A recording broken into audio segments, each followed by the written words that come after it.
বিনম্র শ্রদ্ধায় জাতীয় সঙ্গীত পরিবেশনের মধ্য দিয়ে শুরু হয় বিজয় উৎসবের আয়োজন। এরপর একটানা চলতে থাকে দেশাত্মবোধক গান। বাংলাদেশ থেকে কয়েক হাজার মাইল দূরে দেশের গান গাইছে তরুণ প্রজন্ম।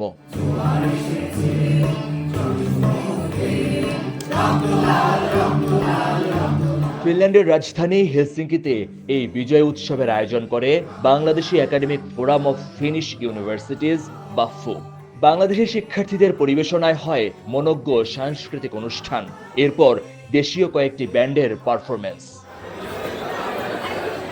উৎসবের অন্যতম আয়োজন বিজয় মেলা। ভিড় দেখা গেছে দেশীয় খাবার ও মিষ্টান্নের স্টলে, তেমনি দেশীয় শাড়ি ও গহনার স্টলও ছিল আকর্ষণীয়। এছাড়া মেহেদি পরানোর স্টলও নজর কাড়ে সবার। ব্যবস্থা রাখা হয় শিশুদের চিত্রাঙ্কনের। বিজয় দিবসের কারণে আমরা সবাইকে পাচ্ছি একসাথে, একটু খুব ভালো ফিলিংস হচ্ছে।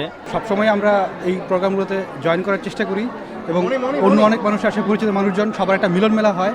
আমরা যে মেহেদিটা পরি বা এটা আমাদের কালচারের অংশ, সেটাই আমরা তুলে ধরার চেষ্টা করেছি। সবাই মিলে একসাথে বিজয় দিবসের আনন্দটা উদযাপন করতে পারছি, এজন্য অবশ্যই আয়োজকদেরকে ধন্যবাদ। আয়োজকরা বলছেন, বিদেশের মাটিতে দেশের ইতিহাস প্রজন্মের কাছে তুলে ধরতেই এই উৎসব। আমাদের যে নতুন প্রজন্ম, তাদেরকে আমাদের দেশ সম্পর্কে জানা, দেশের স্বাধীনতা দিবস সম্পর্কে জানানো মূলত বাফু চেষ্টা করে থাকে এই ধরনের প্রোগ্রামগুলো করতে। হেলসিঙ্কি বিশ্ববিদ্যালয়ের স্টুডেন্ট ইউনিয়নের অধিভুক্ত সবচেয়ে পুরানো বাংলাদেশি ছাত্র সংগঠন বাফু 2003 সালে শুরু হয় এর যাত্রা। মহিউদ্দিন মধু, সময় সংবাদ, ফিনল্যান্ড।